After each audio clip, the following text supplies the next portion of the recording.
শিয়া এটা এমন একটি সম্প্রদায়, শিয়াদের পরিচয় জানার আগে শিয়া শব্দের অর্থ আমাদের জেনে নেওয়া দরকার। শিয়া শব্দটি বলতে মূলত দল, উপদল বা অনুসারীদের কোনো গোষ্ঠী এটা বোঝানো হয়।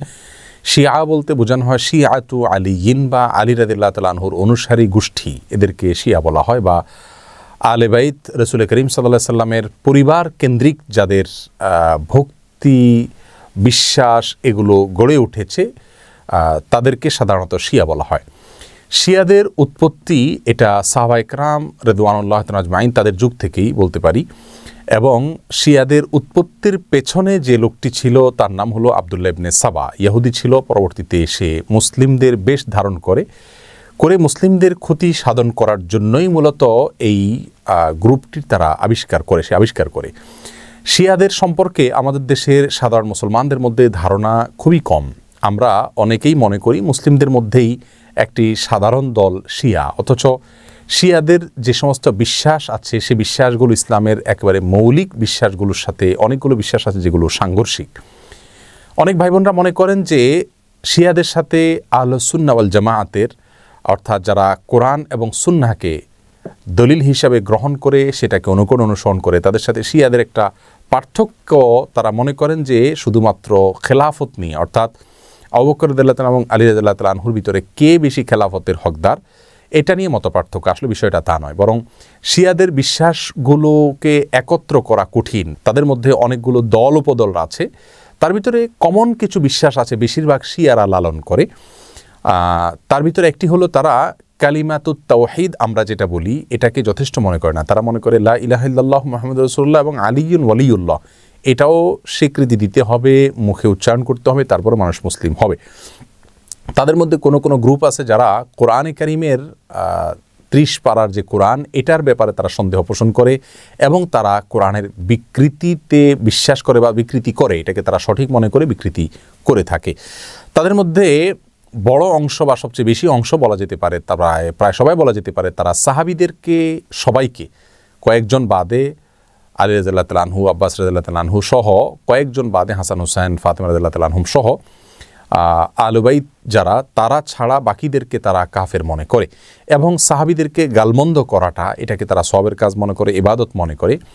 আয়েশা রাদিয়াল্লাহু তাআলা আনহা রাসূল আকরাম সাল্লাল্লাহু আলাইহি ওয়াসাল্লামের সহধর্মিনী, তার চরিত্র নিয়ে তারা সন্দেহ করে, যার চরিত্রের বিষয়ে কোরআনে কারিমে সূরা নূরে আল্লাহ সুবহানাহু ওয়া তাআলা পরিষ্কারভাবে ঘোষণা দিয়েছেন। যাই হোক, এ হলো মোটামুটি শিয়াদের কয়েকটা জঘন্য বিশ্বাসের আলোচনা। এবারে আসি শিয়াদের একটা বিশেষ দল, তাদেরকে ইসনা আশারিয়া বলা হয়। মূলত ইসনা আশার শব্দের অর্থ হলো 12। ইসনা আশারিয়া গ্রুপ বলতে শিয়াদের ওই গ্রুপকে বলা হয় যারা 12 জন ইমামে বিশ্বাস করে, অর্থাৎ যারা মনে করে যে 12 জন ইমাম আল্লাহর পক্ষ থেকে নির্ধারিত, তারা রাসূল করিম সাল্লাল্লাহু আলাইহি সাল্লামের ওয়াফাতের পরে ধারা পরম্পরায় আসছেন এবং তাদের মধ্যে প্রথম ইমাম ছিলেন আলী রাদিয়াল্লাহু তাআলা আনহু এবং সর্বশেষ ইমাম ছিলেন মুহাম্মদ ইবনুল হাসান আল আসকারি। এসব ইমামদের সম্পর্কে, ইমামদের মধ্যে সর্বশেষ ইমাম যিনি মুহাম্মদ ইবনে হাসান আল আসকারি, তারা মনে করে তিনি লুকায়িত হয়ে গেছেন, আবার প্রকাশিত হবেন এবং এই ইমামরা সবাই নিষ্পাপ, তারা কোনো ভুল ত্রুটির ঊর্ধ্বে এবং এই ইমামরা সকল প্রকার ইবাদত বন্দিগির ঊর্ধ্বে উঠে গেছেন, তাদের কোনো ইবাদত বন্দিগি করতে হয় না। এই বিশ্বাসগুলো লালন করে থাকে ইসনা আশারিয়া গ্রুপ। শিয়াদের ব্যাপারে আমাদের ধারণা কি হবে, তাদেরকে আমরা কাফের বলবো কিনা? উত্তর হলো, শিয়াদের মধ্যে যারা আয়েশা রাদিয়াল্লাহু তাআলা আনহার চরিত্র নিয়ে সন্দেহ করে, কোরআনের ব্যাপারে যাদের সন্দেহ রয়েছে এবং বিকৃতি সাধন করে থাকে, এবং কেউ কেউ আছে রাসূল করিম সাল্লাল্লাহু আলাইহি সাল্লামের রিসালাত নিয়েও সন্দেহ করে। তারা বলে যে জিবরিল ভুলে রাসূল করিম সাল্লাল্লাহু আলাইহি সাল্লামের কাছে রিসালাত নিয়ে আসছিল মূলত আলী রাদিয়াল্লাহু তাআলার কাছে। এরকম আর অনেকগুলো বিশ্বাস লালন করে। এই সম্প্রদায়গুলোকে বা এইরকম বিশ্বাস লালনকারীদেরকে আমরা মুসলিম মনে করতে পারি না। তবে হ্যাঁ, তাদের মধ্যে অনেকগুলো গ্রুপ আছে যাদেরকে সরাসরি কাফের বলা যায় না, তাদের অনেকগুলো ভুল এবং ভ্রান্ত বিশ্বাস রয়েছে। এদের মধ্যে সবচাইতে সাধারণ যেটা বিশ্বাসের দিক থেকে সবচাইতে তুলনামূলকভাবে কম জঘন্য বলা যেতে পারে সেটা হলো আবু বকর রাদিয়াল্লাহু তাআলা চাইতে আলী রাদিয়াল্লাহু তাআলাকে খেলাফতের জন্য অধিক হকদার মনে করা। শিয়াদের অনেকগুলো ভ্রান্ত বিশ্বাস নিয়ে বিস্তারিত এবং বিশদ আলোচনা করা দরকার, তা না হলে তাদের বিষয়ে আমাদের ধারণা পরিষ্কার হবে না।